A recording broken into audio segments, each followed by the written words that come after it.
The Path of Prosperity by James Allen. Foreword. I looked around upon the world, and saw that it was shadowed by sorrow, and scorched by the fierce fires of suffering. And I looked for the cause. I looked around, but could not find it. I looked in books, but could not find it. I looked within, and found there both the cause and the self-made nature of that cause. I looked again, and deeper, and found the remedy. I found one law, the law of love; one life, the life of adjustment to that law; one truth, the truth of a conquered mind and a quiet and obedient heart. And I dreamed of writing a book which should help men and women, whether rich or poor, learned or unlearned, worldly or unworldly, to find within themselves the source of all success, all happiness, all accomplishment, all truth. And the dream remained with me, and at last became substantial, and now I send it forth into the world on its mission of healing and blessedness, knowing that it cannot fail to reach the homes and hearts of those who are waiting and ready to receive it. James Allen. Chapter 1. The Lesson of Evil. Unrest and pain and sorrow are the shadows of life. There is no heart in all the world that has not felt the sting of pain, no mind that has not been tossed upon the dark waters of trouble, no eye that has not wept the hot, blinding tears of unspeakable anguish. There is no household where the great destroyers, disease and death, have not entered, severing heart from heart, and casting over all the dark pall of sorrow. In the strong and apparently indestructible meshes of evil, all are more or less fast caught, and pain, unhappiness, and misfortune wait upon mankind. With the object of escaping, or in some way mitigating the overshadowing gloom, men and women rush blindly into innumerable devices, pathways by which they fondly hope to enter into a happiness which will not pass away. Such are the drunkard and the harlot, who revel in sensual excitements. Such is the exclusive aesthete, who shuts himself out from the sorrows of the world, and surrounds himself with enervating luxuries. Such is he who thirsts for wealth or fame, and subordinates all things to the achievement of that object. And such are they who seek consolation in the performance of religious rites. And to all the happiness sought seems to come, and the soul, for a time, is lulled into a sweet security and an intoxicating forgetfulness of the existence of evil. But the day of disease comes at last, or some great sorrow, temptation, or misfortune breaks suddenly in on the unfortified soul, and the fabric of its fancied happiness is torn to shreds. So over the head of every personal joy hangs the Damocletian sword of pain, ready at any moment to fall and crush the soul of him who is unprotected by knowledge. The child cries to be a man or woman. The man and woman sigh for the lost felicity of childhood. The poor man chafes under the chains of poverty by which he is bound, and the rich man often lives in the fear of poverty, or scours the world in search of an elusive shadow he calls happiness.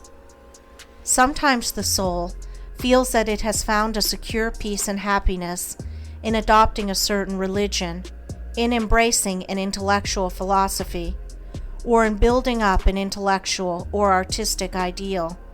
But some overpowering temptation proves the religion to be inadequate or insufficient. The theoretical philosophy is found to be a useless prop, or in a moment, the idealistic statue upon which the devotee has for years been laboring is shattered into fragments at his feet. Is there, then, no way of escape from pain and sorrow? Are there no means by which bonds of evil may be broken? Is permanent happiness, secure prosperity, and abiding peace a foolish dream? No, there is a way, and I speak it with gladness, by which evil can be slain forever. There is a process by which disease, poverty, or any adverse condition or circumstance can be put on one side, never to return. There is a method by which a permanent prosperity can be secured, free from all fear of the return of adversity, and there is a practice by which unbroken and unending peace and bliss can be partaken of and realized. And the beginning of the way which leads to this glorious realization is the acquirement of a right understanding of the nature of evil. It is not sufficient to deny or ignore evil. It must be understood. It is not enough to pray to God to remove the evil. You must find out why it is there and what lesson it has for you. It is of no avail to fret and fume and chafe at the chains which bind you. You must know why and how you are bound. Therefore, reader, you must get outside yourself and must begin to examine and understand yourself. You must cease to be a disobedient child in the school of experience, and must begin to learn, with humility and patience, the lessons that are set for your edification and ultimate perfection. For evil, when rightly understood, is found to be not an unlimited power or principle in the universe, but a passing phase of human experience, and it therefore becomes a teacher to those who are willing to learn. Evil is not an abstract something outside yourself. It is an experience in your own heart, and by patiently examining and rectifying your heart, you will be gradually led into the discovery of the origin and nature of evil, which will necessarily be followed by its complete eradication. All evil is corrective and remedial, and is therefore not permanent. It is rooted in ignorance of the true nature and relation of things, and so long as we remain in that state of ignorance, we remain subject to evil. There is no evil in the universe which is not the result of ignorance, and which would not, if we were ready and willing to learn its lesson, lead us to higher wisdom, and then vanish away. But men remain in evil, and it does not pass away, because men are not willing or prepared to learn the lesson which it came to teach them. I knew a child who, every night when its mother took it to bed, cried to be allowed to play with the candle, and one night, when the mother was off guard for a moment, the child took hold of the candle. The inevitable result followed, and the child never wished to play with the candle again. By its one foolish act it learned, and learned perfectly, the lesson of obedience, and entered into the knowledge that fire burns. And this incident is a complete illustration of the nature, meaning, and ultimate result of all sin and evil. As the child suffered through its own ignorance of the real nature of fire, so older children suffer through their ignorance of the real nature of the things which they weep for and strive after, and which harm them when they are secured, the only difference being that in the latter case the ignorance and evil are more deeply rooted and obscure.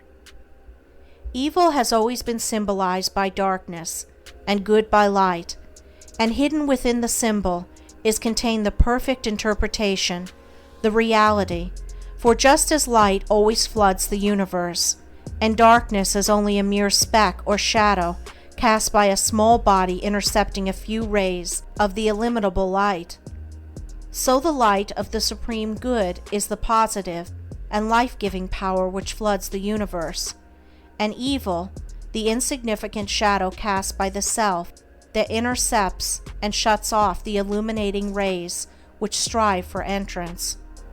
When night folds the world in its black impenetrable mantle, no matter how dense the darkness, it covers but the small space of half our little planet, while the whole universe is ablaze with living light, and every soul knows that it will awake in the light in the morning. Know then that when the dark night of sorrow, pain, or misfortune settles down upon your soul, and you stumble along with weary and uncertain steps, that you are merely intercepting your own personal desires between yourself and the boundless light of joy and bliss, and the dark shadow that covers you is cast by none and nothing but yourself.